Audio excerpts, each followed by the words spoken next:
Well, this is Boomers and Millennials Understanding Each Other, and today's episode is It Really Is Your Parents' Fault, and that goes for both Boomers and Millennials, and I am your host today, Susie Miller. I am the Better Relationship Coach. I help people create better relationships in 30 days or less, even if you're the only one making an effort, and I'm here today with my co-host, Brad Szollose, and I'm going to let Brad introduce himself while I try to make him a host. Okay, my name is Brad Szollose, and I am the award-winning author of Liquid Leadership, which, although it's a business book, is a basically a primer for how to understand millennials and business in the 21st century. And Susie and I have gotten together to really put together like a guide for parenting for the next generation. Am I right? Yes, you are right. And it's kind of morphed into even more than that as we realize that it's not just boomer parents who need to understand their millennials, but it's millennials who need to understand their boomer parents as well. And so, Brad, why don't you give an overview of the last, just a couple sentences about how we got to Blab number 4 of the topics we've covered so far for people who are new. Well, first, that there were 3 major influences that changed the next generation. First was Star Wars and science fiction. From 1977 on, almost every movie that has been a blockbuster, the top 10 movies, 7 have been science fiction driven. And what are the stories? A young person using magic or technology to battle adults. Sound familiar? Second was video games. Video games came into the household, and that's what happened. That changed the brains and how we work. And guess what it was?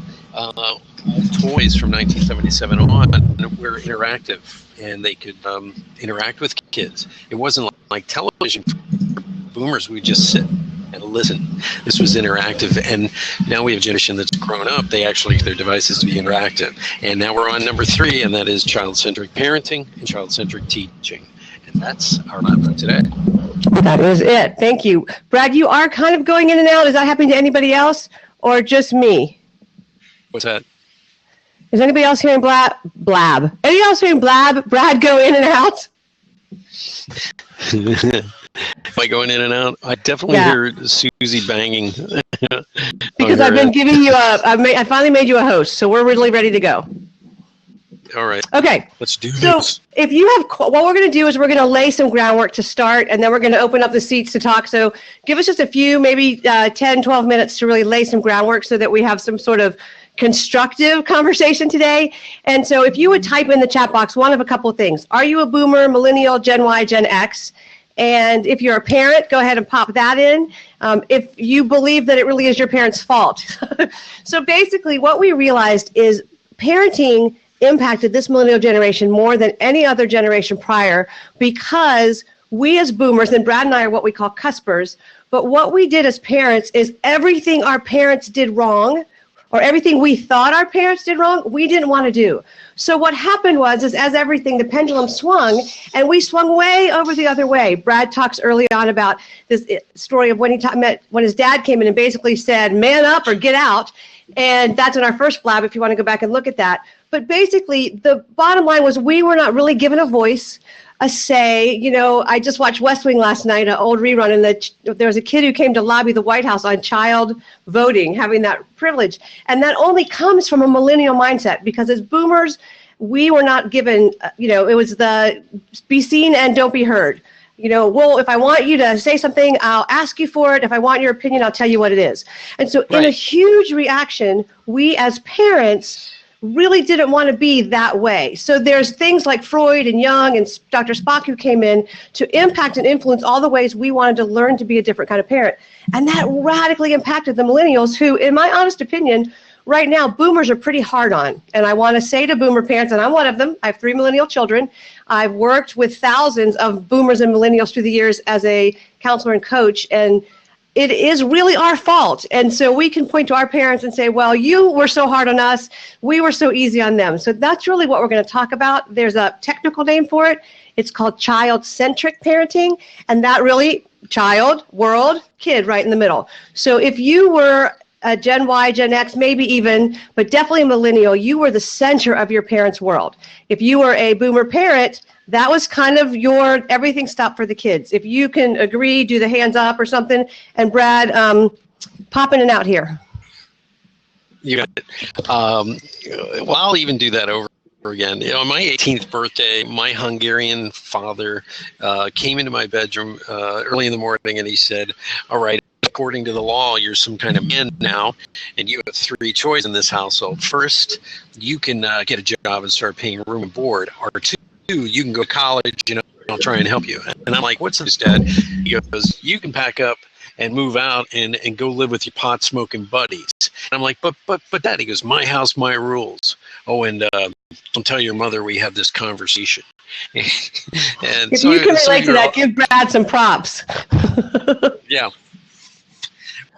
If you're a baby boomer or if Gen X or a millennial thing right now, you have to realize boomers were taught there's hierarchy, there's rules. We were paddled, corporal punishment. We were taught to fear authority. And so if you look at everything that we did, we are the first generation to be indoctrinated into the public school system. So that means you had to study hard, put all this effort into something. It was linear. And by the time you passed the test, only then could you move forward. And by the way, when you went into college, you did the same thing, and you shut up when you went to work. And when you were 25, no one was asking for your opinion on anything. You were considered an idiot. You needed to have more seasoning and experience. And I think in the back of our minds, and Susie, you can correct me if I'm wrong, we subconsciously hated that, because I don't know about you, but I was really sharp. I was smarter than some of my teachers in high school. They resented me for that, telling me off. I want to be a business person, and they're trying to control me. So I really thought more like a millennial as a child, and I think especially the cusp boomer, we rebelled by raising our kids differently than the way we were raised. Right. It's interesting you say that. In high school, I'll never forget, the electives we got to pick weren't really electives. They weren't what we want. They were what our parents thought we should take so that we could get into the right school, to get the right degree, to earn the union card, to, make a career for ourselves. And I'll never forget, Spanish was the thing that was chosen for me because my older sister took French, and God forbid we were in the same class. So Spanish was what I took, and by high school, I was pretty sharp, and I was a little sassy. I was kind of that little bit of a rebel. I was a good kid, but I definitely had very little trouble expressing my opinion. And I'll never forget, Mr. Gonzalez was my Spanish teacher. And he was angry at me in the class. And there was a legitimacy to it because I had talked out of turn.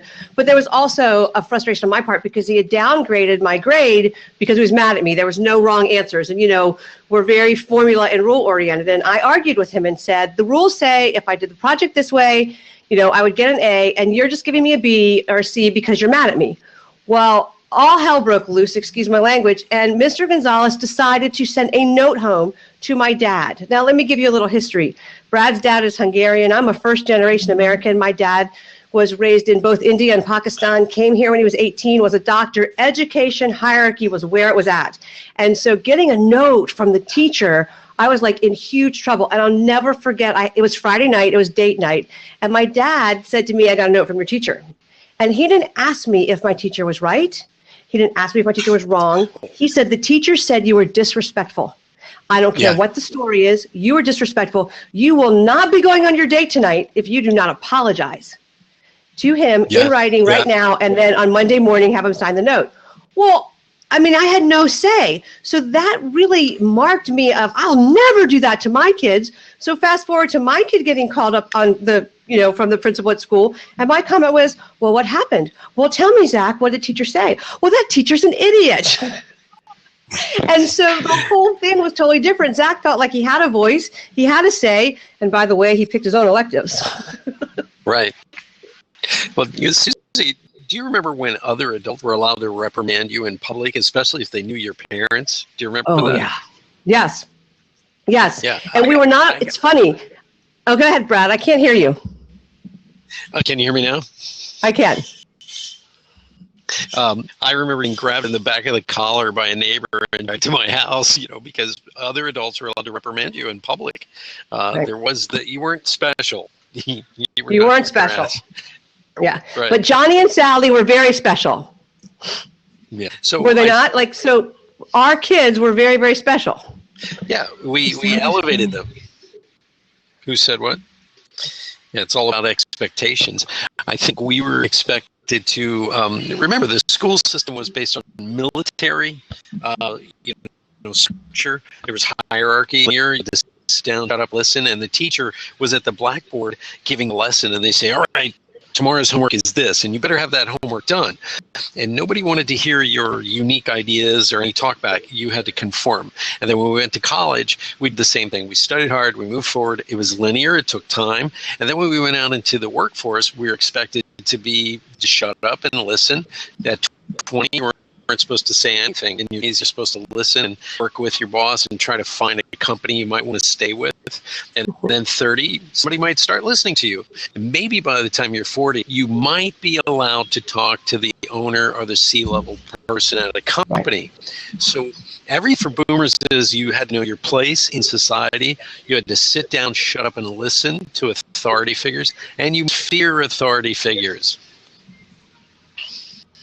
You just went out at the very end there. You'd fear authority figures. What was the last sentence? You must fear authority figures. And guess what parents were in those days? They were authority figures. Right. And so what happened was for us is we then didn't want our kids to be afraid of us the way we were afraid of our own parents. And so, child-centric parenting came about. There's a lot of history to it that we aren't going to go in because we want to open up the lines here. But the reality of what it looked like was this. See if you can relate. So my kids' names are Kate, Emily, and Zach. So Emily, here's the electives. What do you want to take? What do you feel like? Oh, you got in the wrong class. Let me go meet with your counselor and make sure you get in the right class. Oh, you don't like the way the teacher speaks to you? We will do a conference to make sure that the teacher understands that you're a sensitive person and you need to be talked to in a certain way. And so we were so aware of our kids' feelings and thoughts, and we wanted them to feel good about themselves, that we did everything we could. And what happened was it inverted the hierarchy in the home. Now, I want to relate that to what is happening now, which is I can't tell you how many of my boomer friends or cusper friends have their millennial kids back at home. And they're all frustrated because their kids aren't doing what we did at their age. And as much as I hate to admit it, I look at them and say, that's our fault. We told them, do what you want. Reach your self-actualization, be happy with who you are, have your own opinion and voice. And now they've come home doing what they want, reaching self-actualization, having their own opinion and voice. And we're like, hey, get a job. So the kids are like, what happened? And we actually created, to a great degree, the very problem we're upset with. Would you agree, Brad? Oh, God, yeah. Every time I have to deal with boomers in executive suite, they're like, why are the millennials acting the way they are? And I go, well, look at your kids. You raised them, and this is a reflection. But let's go back in time a little bit. Okay. If you look at everything, it was based on military. Can you hear me okay? Can you hear me? I can't hear you. Anyways, I'll keep going. Can you hear me? I can hear you now. Great. I apologize, folks. Blab is a little wonky today, as opposed to Wonka. If we go back in time, right around 1965, there was a PhD named Carl Rogers, and he was at the University of Chicago and the University of Wisconsin, and he laid out this theory: all the problems all over the world are due to children's lack of self-esteem up to become adults that don't choose the right jobs and don't go for the careers they want, and they feel less than, and they've been shamed by their parents who said, you shut the hell up, or whatever. You remember that kind of corporal punishment kind of parenting. And he said, this is wrong. We need to raise children's self-esteem.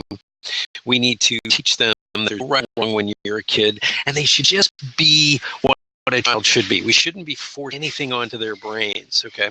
Now, by the 70s, this took hold in places like Italy and things like this, and other people picked up the mantle of this. When my father heard about this, my dad has a PhD in chiropractic medicine and a bachelor's in chemistry. It's really smart. And when he heard about child-centric parenting, he basically said, this is a load of crap. Okay. And what happened is, this got into the classroom. Let's stay in the home right now. I want to analyze the home part because Dr.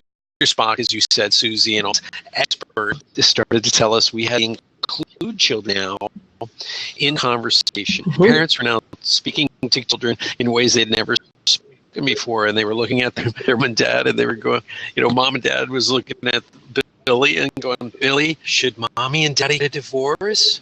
What do you think, buddy? You gonna be sad? Yeah, they made him How are our you friend. feeling? Yeah, exactly. Exactly. So hierarchy gets flattened in the household. You want to talk a little bit about that? Because I do, because I have both a professional and a personal feeling about that. As hierarchy got flattened, so what I teach with all of my either couples or families, this idea of 4 quadrants. And basically, the kids ask 2 questions.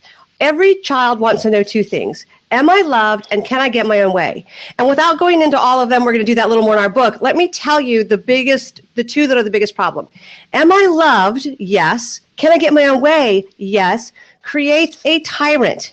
It's I'm loved unconditionally no matter what I do. My mom and dad will understand. They'll bail me out, and I can get my own way, which means at one level, the kid has this, playground Willy Wonka world, but at the same time, at their core developmental level, a child wants to know that there's somebody stronger than them, that somebody can handle them, that somebody can say no and bear the wrath. The 2-year-old who throws themselves on the floor because they don't get candy before dinner. I'll never forget this happened with Emily, and I had all these mothers kind of looking at me, are you going to make her stop? And I looked at them and I said, she's just having a tantrum, she'll get over it.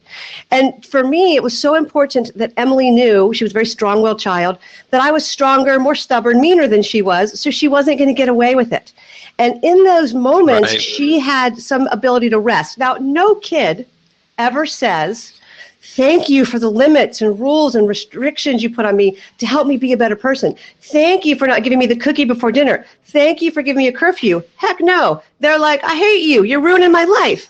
And so in those moments, A parent has to know who they are and what their bottom line is, which is, I am not your friend. I'm not your buddy. So there's some times that your opinion, honestly, millennials, didn't really matter. And so as parents who stuck with that kind of, we try to do a hybrid, but a lot of parents said, oh, well, if Bobby's mad, we need to make sure that Bobby's happy. If Bobby doesn't feel good about himself, what can we do to make Bobby feel better?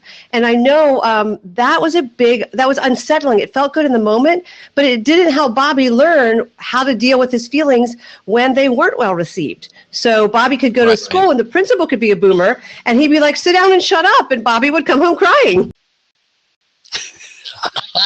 Yeah. Well, my father was more European. My dad was very European in the way he raised me because he felt you were a peon when 6 years of age. I will smack you. I will paddle you. I will do whatever. You don't worry about anything going on in the household. My job is to pay the bills and come home, and your mom's going to make her for you. And you be a kid.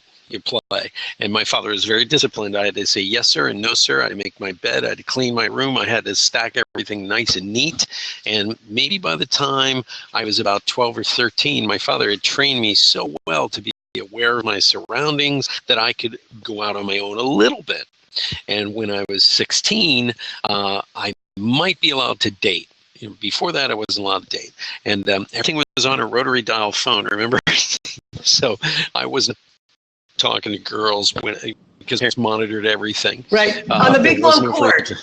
We didn't have our own rooms. We didn't have big mansions. We had those big long cords, and we had to go hide in the bathroom to talk to our date because, our siblings would listen. Right. Steve the Yeti made a comment, and I want to go back to that, and that is that, yes, sure. if it's yes, yes, or no, no, it gets uncontrollable. So the quadrant we really want to hope for is, yes, I love you, and no, you can't get your own way because I'm stronger, more stubborn, I'm willing to incur your wrath. And in my book, List and Learn Love, I talk about, for a parent loving well, it does mean to say no and be willing to have your kids say to you, I can't stand you.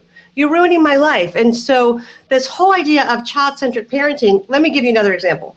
When all of our kids played sports, and we were, they played soccer, and at the end of every season, honestly, every kid got a trophy. Every kid got a participation trophy.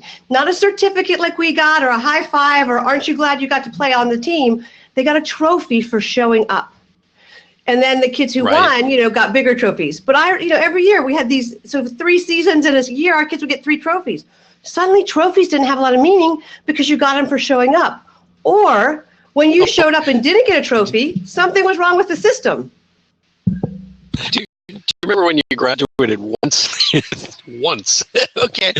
We now, here in New York especially, you graduate when you graduate from kindergarten. You have a graduate from elementary school. You have a graduation when you graduate from junior high. And you have a graduate for when you graduate from high school. It's all about money. So everybody's special. And you know what the result has been?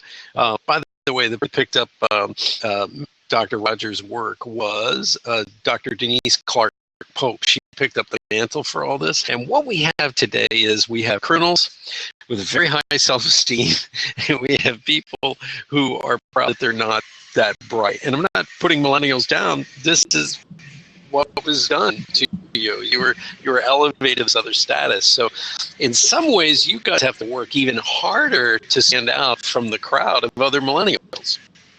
Say more about that, because I'm not sure I understand or necessarily agree. You're saying they were told they were smart when they weren't smart? They were told, everyone was told to have high self-esteem, and everybody's special, and everybody gets a trophy.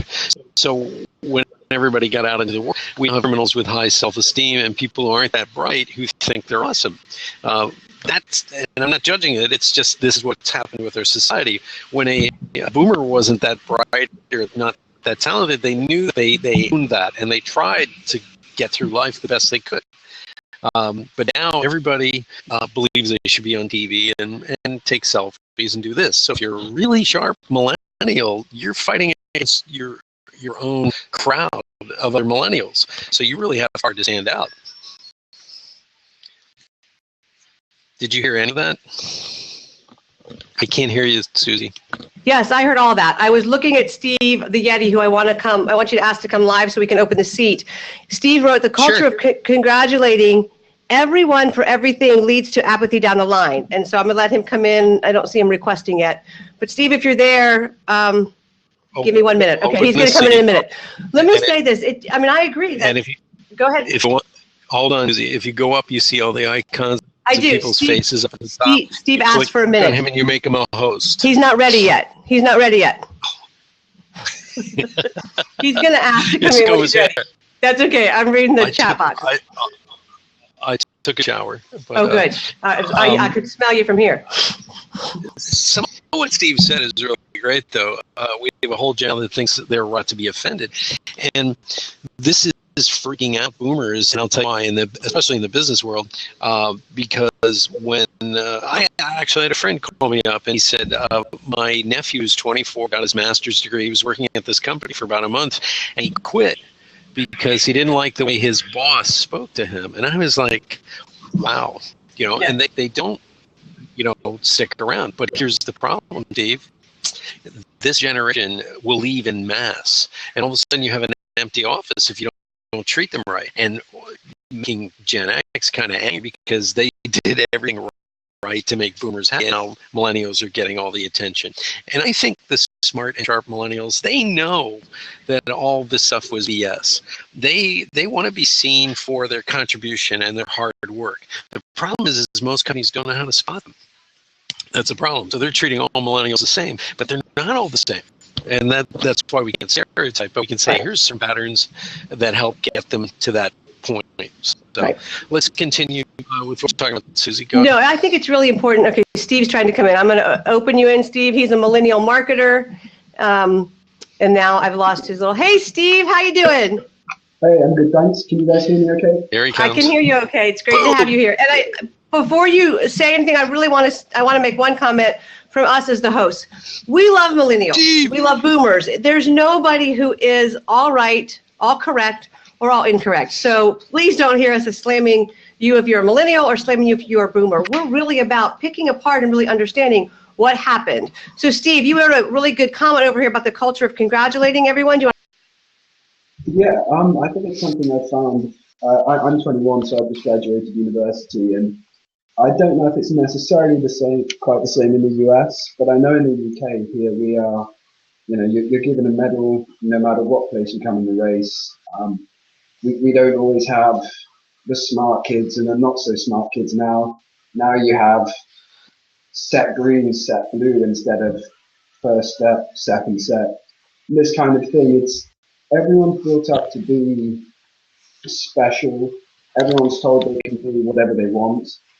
And I think finally the government in the UK is starting to reverse that trend, in that now they're really focusing more on vocational qualifications for the people that perhaps don't quite see the academic environment.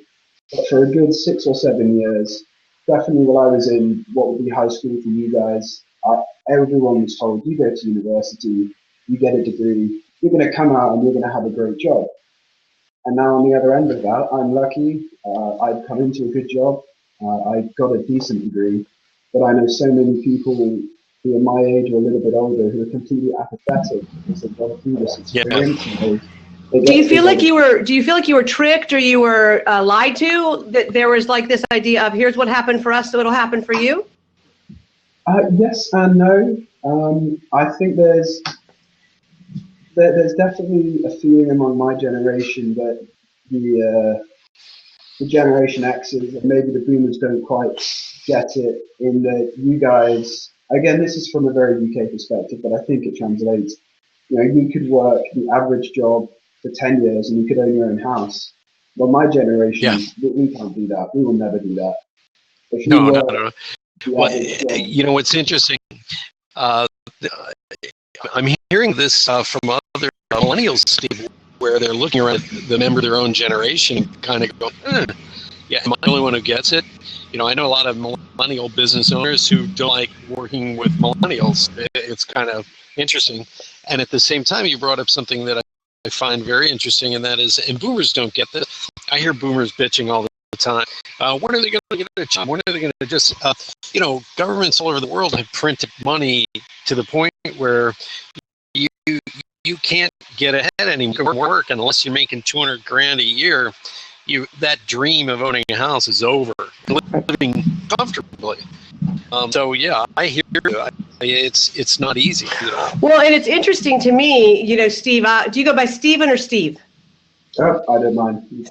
Okay. I have 3 millennial kids, and none of them are seeking the life that we did. You know, we went to college, and if you were a girl, you got married or got a job. If you were a guy, you got a job and got married, started a family, and then you kind of moved up the hierarchy to bigger homes and the suburban McMansions. And my kids are not interested in that at all. In fact, I think we're seeing millennials really remind us, like, you know, there's a much greener world going on. There's, you know, this idea of essentialism and the theory of less. You know, why do you need more? Why is more always good? You know, I know we downsized a couple years back, and our oldest daughter, Kate, said, I don't want any of the stuff in my room. Like, you know, there's some other things that contributed, like the onset of big box stores and that kind of stuff, and disposable goods. But there was this idea of what is the purpose of all this stuff? And I find millennials far more, and again, I know we're making a broad brushstroke category, but at the same time, we've got to have some categories to talk. They are much more into experiences and making a difference and having meaning. And I have a couple theories about that, but we just had Fred join us. So Fred, why don't you share a little bit about what you said? Well, I find a lot of the conversation about, or the discussion about millennials and Gen this and Gen that, a specious argument at best. In my previous, you know, I've been in the private sector for only 5 years. I was in the Army for about 35 years prior to that. And every combat unit is a multi-generational unit. Predominantly a lot of young guys, and then some older seasoned chaps. And as you know, over the last 30, 40 years, you start seeing different generations. Do the expectations of a particular generation change? No. Essentially, they all want all the same things that people want out of life. How they achieve it and what they want to do with it may change from generation to generation. When you, Susie, were talking about, well, millennials don't seem to be wanting to be collecting all the stuff that, you know, I did at that age. I want to buy a house. I want to start a family. I want to, you know, do this, do that. Yeah, they're okay, fine. That's true. But does that mean that millennials are not spending? Millennials are spending. They're just spending their stuff on different things. Okay. I have 2 millennial kids myself. Yeah. And God knows what my grandson's going to be called. Gus, Yeah. that's all I have to say. Well, and I think, I mean, I'm gonna push back here a little bit, Fred, about one of your comments, and I do think they want different things. I think growing up, I was raised, we wanted to survive. We wanted to build a better life than our parents.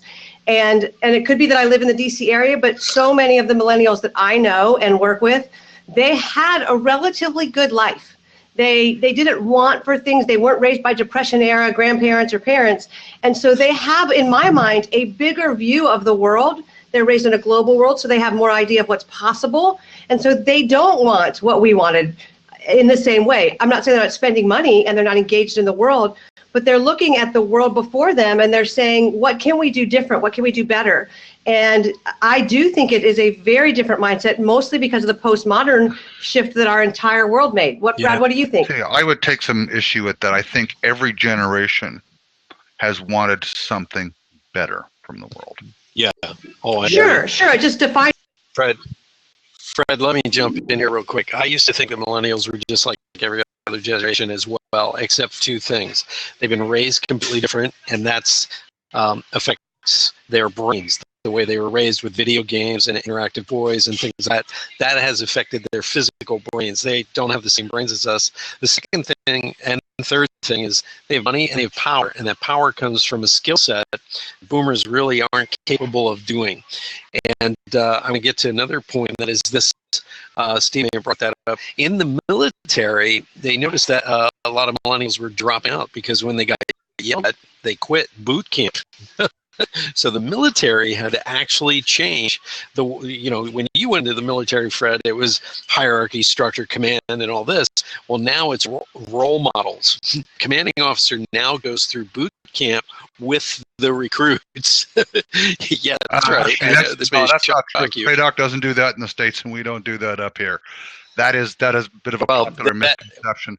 It's actually in my book, Leadership, and I've spoken to several young people who came back from Iraq. I have not written a book, but I have commanded combat brigades. Double check on that. Is in Texas. In terms of how the Army has the way they take, and the Marines even do. I had to train a few Marines in hand-to-hand combat because of martial arts, and they had to get back into shape before they went out and started going through camp with new recruits. So the issue of role modeling is not new. We've always done role modeling. In terms of how we do it, okay?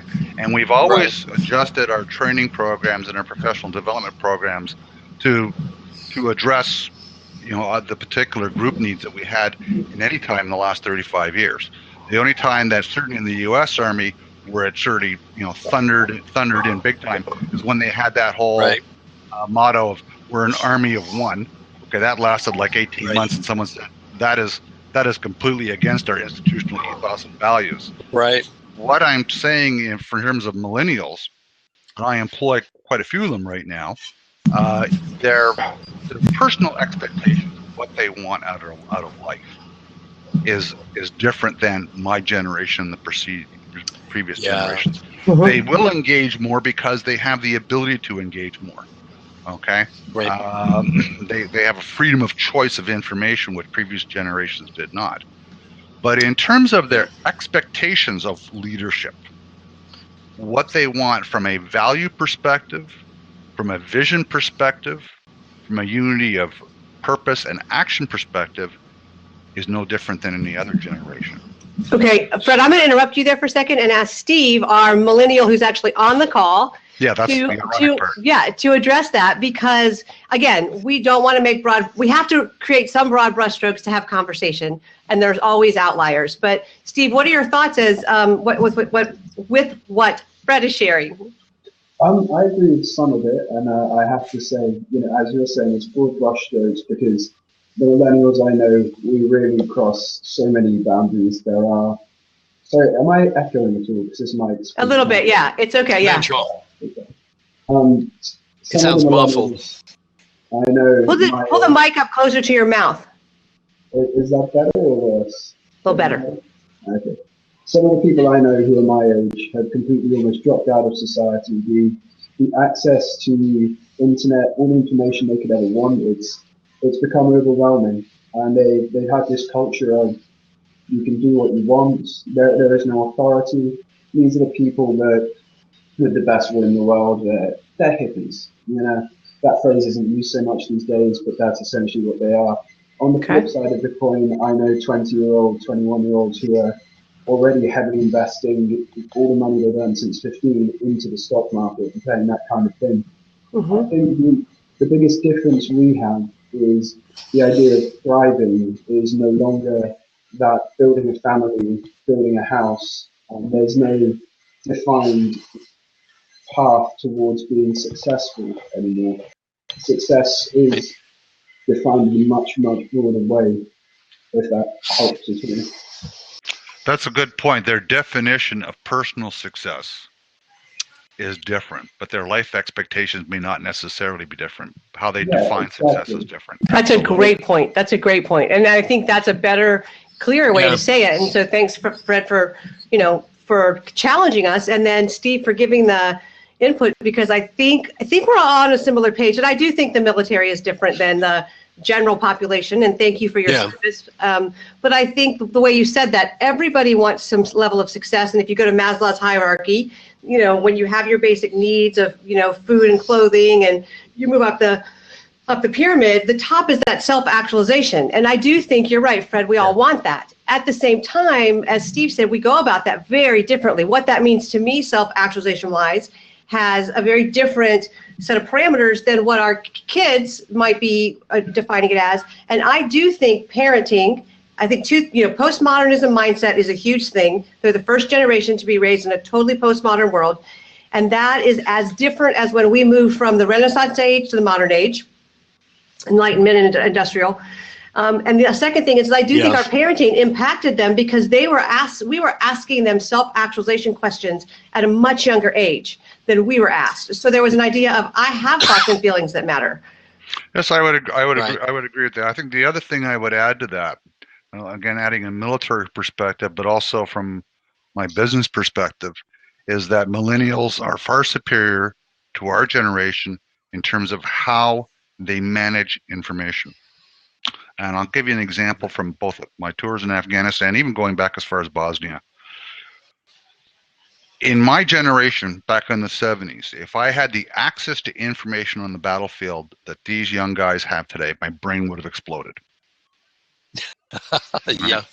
Absolutely. So I'll give you an example. In my Lab 3 in Afghanistan, I had more communication and visibility of what's going on the battlefield than, let's say, for my task force, I could see more and do more than a U.S. Corps commander could in World War II. I always knew where everybody was. As soon as they transmitted, I could see them on my screen. I had essentially what we call the glass turret technology. I knew where everybody was. Fratricide was almost impossible. More firepower and all that. And the same thing down for the individual soldier. He now has access to more communications. He can see in a wide spectrum. Right. Back in the old days when it got dark, people stopped fighting. He could see, he could operate as easily in an urban terrain as he could in an open warfare, and he was very well adapted to non-linear warfare. I think it's because of, in some cases, the games he plays, but also how he's raised. Here you have a generation which essentially is being fed information by a fire hose and has learned how to pick and choose and how to be discreet about how to use that information. If you did that, the guys in the 70s, their brains would have exploded. Hell, back in the late 90s when we had the expansion of these capabilities, we had senior commanders' brains exploding. Well, Brad, you talked a lot about that with the way our brains were shaped. So do you want to pipe in here? Well, Fred, do you have anything else to add to that? Because I know video games have actually prepared their brains to be able to handle this much data. Would you say that's a huge influence? I'm sorry, you're breaking up. I really can't hear you, Brad. Brad, say it again. Can you hear me now? Everybody's breaking up now. I don't think it's you. I think it's Blab. Okay. Video games had a huge influence on this generation, especially in the way that brains work. We say that's influenced the next generation that you've seen in the military? Yeah, I mean, absolutely, especially when we used to play large cloth model exercises, which involved 10,000 guys. We've now gone, to a complete digital mindset in terms of doing these things. Back in the late 90s, we in a cooperation with both DRDC Toronto and DARPA, ARDC Picatinny Arsenal's DARPA lab in Dover, New Jersey, started creating their own games that you could play on an Xbox or whatever, completely for a military audience that would essentially parallel the stuff the kids were buying, but they were designed to essentially inculcate millennial minds, but also some of the older guys, in terms of how to use their heads in terms of mass data input. Okay, and also varied types of input, everything from visual input to text input to essentially hitting the whole audio sensory range and using that sort of 4 parts of the brains in the Myers-Briggs model, right? Analytical model. Right. So yeah, I mean, but I think that when we started showing those games, the younger guys were lining up saying, yeah, I want these. I just don't want them on the computer in my desk or in the unit. I want them in my house.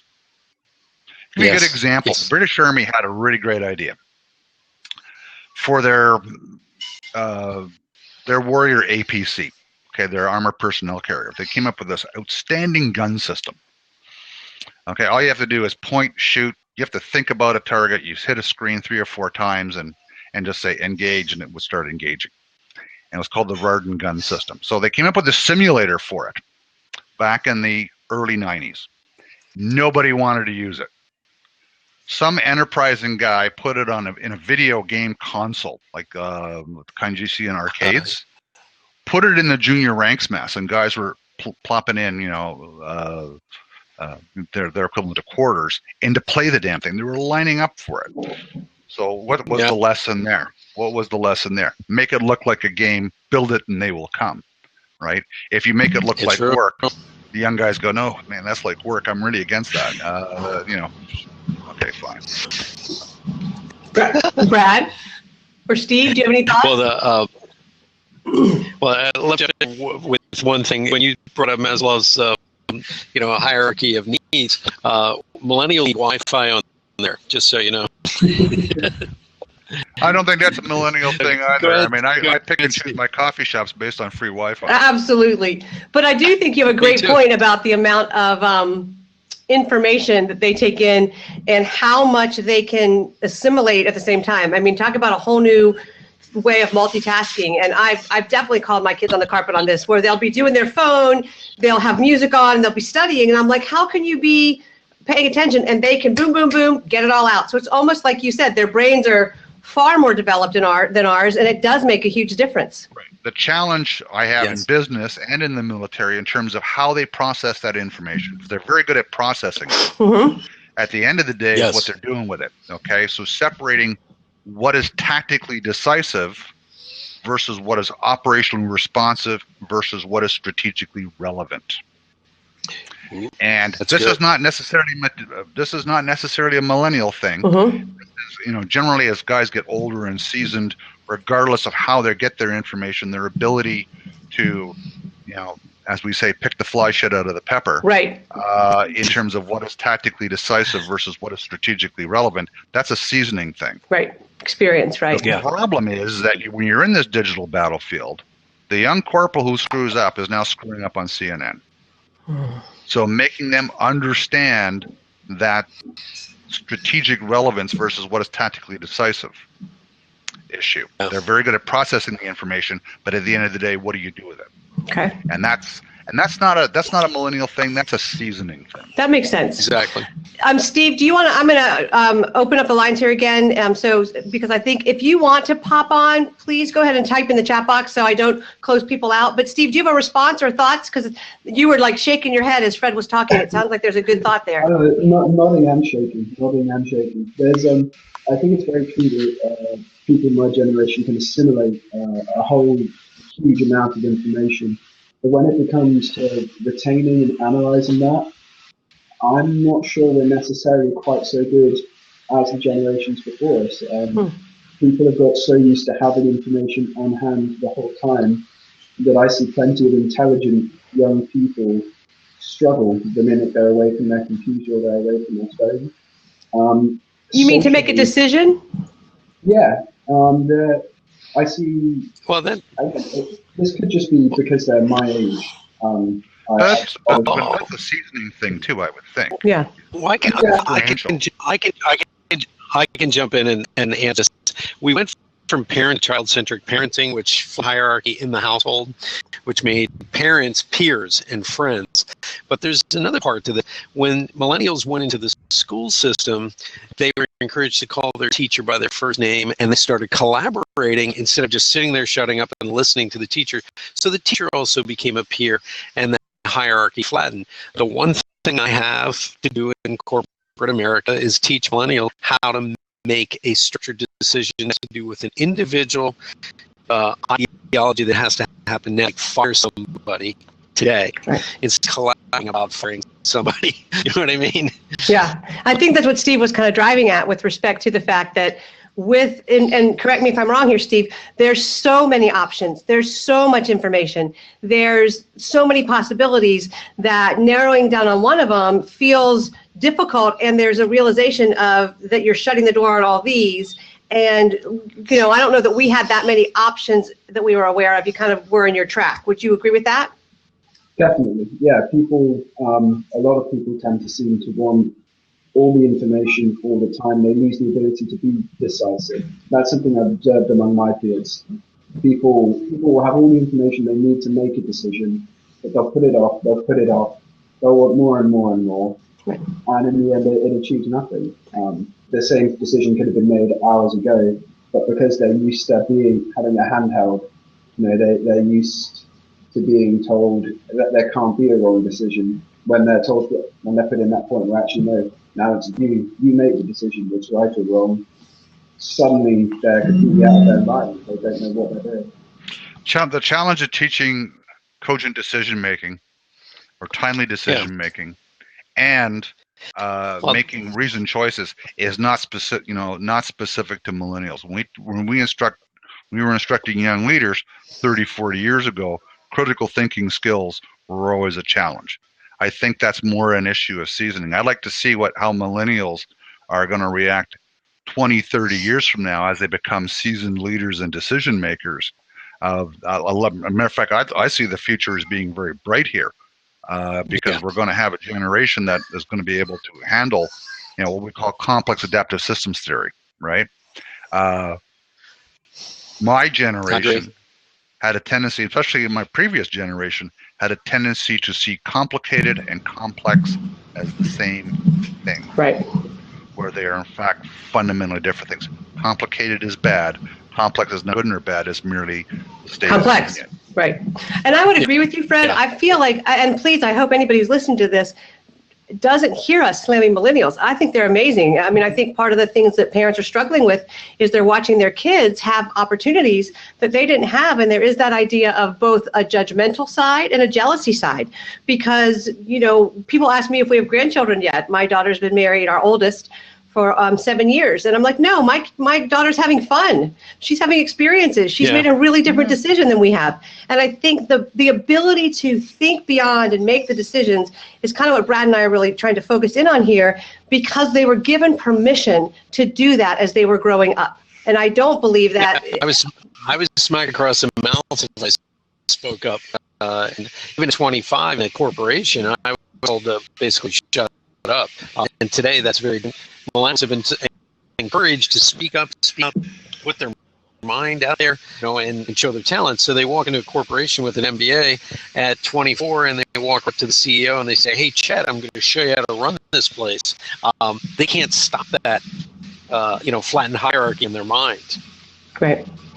Okay, I'm gonna close up. Actually, I have to go. Okay. Thanks for your contributions. Really helpful. And again, thank you for your service. I saw the title. I found the title intriguing, and I decided to jump in. Thank you so much for joining us, Fred. I'm so glad. Appreciate it. Thank you, and stay in touch. Nice meeting you all. Thank you. Nice meeting you. Great. If I could just make one Bye. last point, then I'll pop off to, I don't know, Yeah. let you open up this seat, is something I think, and I totally don't think you're having a go at millennials or speaking down to them, so I think pretty much everything you're saying is true. What I find amongst my generation is we're very much jack of all trades, master of none, in that we've always been told that we're not going to have a career like the people generations before us did. I mean, even people of your generation, I know my own father, he had a career for 30 years. A career. And then that changed. We've always been told, ever since I was 14, 15, you're not going to have a career. You're going to have jobs. The way the job market changes now, in 20 years, you're probably going to have 5 jobs. They might not even be related. And I think that's something we've internalized quite heavily. So no one, or very, very few people commit in the same way that they did before. I see less and less people deciding to go and do the 7-year engineering and not MBA, MEng course, because they're saying, well, I've been told it's not going to work. Right. So, do you find that discouraging? I personally don't, but I can see why a lot of people would. But I think it's going to have positives and negatives, and one of the positives is you're going to have such a diverse workforce. You know? You're going to have so many people who've worked in so many different fields, putting unique skill sets together. But on the downside, I know in the UK, for instance, we're running very short of doctors, we're running very short of engineers, because the people see the length of the career trajectory, and all they've heard is, you know, the job market's not going to be like this in 5 years. Right. So I think it could impact those very high skill cycles. So I appreciate you sharing that, Steve, and I appreciate your staying on with us and even talking with Fred to give him a millennial perspective. If you have a few minutes, I do have a few questions. Sure. Okay. So one of my questions is, when you read the title, Boomers and Millennials, It's Your Parents' Fault, did you relate to that at all? Where do you see your parents having done things really well? Or, I know you're not slamming your parents, like, this is how they shaped who I am. Personally, I think my parents did a brilliant job, a lot better than a lot of my friends' parents. I was always encouraged to try my best, to go out and try new things, but I was also told, you're never going to be the best. You know, be realistic. You can go and play football, but you're not on the first team. Don't cry about it, don't whine about it. If you want to be better, play harder. If you don't like being on the second team, stop playing football, try something else. Right. It's the same for me. That kind of, it was both encouragement, it'd be behind me whatever I did, but realism. And it was the same in the world of work. You know, I've worked since I was 14. I was always taught the value of things. Right. So personally, I think my parents did incredibly well. But I can certainly see where you're coming from with the title, because I know a lot of very entitled people who are coming up. Right. You know, I love that you shared that, because what you said that I think is so important is that your parents were realistic. And as a parent of millennials, I think we were afraid to let our kids experience reality. And as Brad often says, you know, our parents threw us into reality and said, get over it. So what were you going to say, Brad? No, he called me an idiot at least once a week and a moron once a month. And the other side of it is he never said, hey, try your best. He's like, well, I don't think soccer is the sport for you. You know, on the field. So it was this tough love kind of thing where millennial, I think Dad was proud of me once in my life. So I'm doing all this amazing stuff. My father's like, yeah, you know, back when I was your age, you know, we didn't have shoes. You know, kind of, you know, those kind of stories. So my father was never impressed by anything I did. And so, I mean, that's just always. Now this next generation comes along like, hey, you do it. You try your best. And if you can make it, awesome. If you don't, hey, that's no big deal. We're here. We'll take yes for free. You know. Time to make it worse. Yeah. Well, we're getting ready to wind down here. It's almost 11 o'clock. Brad and Steve, thanks so much for joining us and being part of our conversation. I love that. We're going to have more. So stay aware. We're going to talk about boomers and millennials understanding each other even more. As we wrap up here, final thoughts, Brad? No, just, it was we had all three things. We had Star Wars and science fiction became science fiction. We had video games and interactive toys. And then now we have the child-centric and parenting and child-centric teaching. And that changed the psychology of millennials. They were taught to try for the very best. They were taught, don't do what we did in this world. We screwed everything up. We want you to go out and make the world better. So they're carrying in their minds, they just don't want to do things. They reject it because they watched us lose all our money, buy the big house, and we're not happy. And they don't want that. Right, I would agree. Yeah. Any last thoughts, Steve? No, I'd say it's pretty much been covered. Just that it's a really interesting topic, and I think we do have some really interesting insights on it. Thank you. Especially from Thanks, Steve. From your perspective, and then seeing them from mine, that kind of thing. Yeah. So it's really good blabbing. Thank you. Well, we got 5 more of these. Thank you. We do have 5 more. Our next one I'm actually going to talk about real quick is rules versus results. And we're going to talk about kind of that whole idea of how, again, what was taught and what was caught really impacted how we moved into the workforce. Brad knows a lot about this. I really think that we as parents need to say, there are some things that we are frustrated with our millennials for now that are our fault. And I have a lot of adult clients who are saying, why isn't my kid doing X, Y, Z? And my comment is because you never made them. I mean, I think congratulations to your parents for bringing realism into it. And, there were times that we all did the best we could. And as I told my daughter one day, sometimes our best sucks. But I want to say in the same way that boomers, we look at our parents and go, well, they did this and this wrong. And so being a psychologist, being a relationship and marriage coach, my big thing is, can we become aware, can we learn, and can we make a change based on that versus getting stuck where we are? And so Brad certainly helps with the awareness. So have you today. And I appreciate you being on. Thanks to everybody who was with us. Rules versus results is our next one. Stay tuned. And we'll see you next time. You got it. Thank you. And do you know how to shut this down?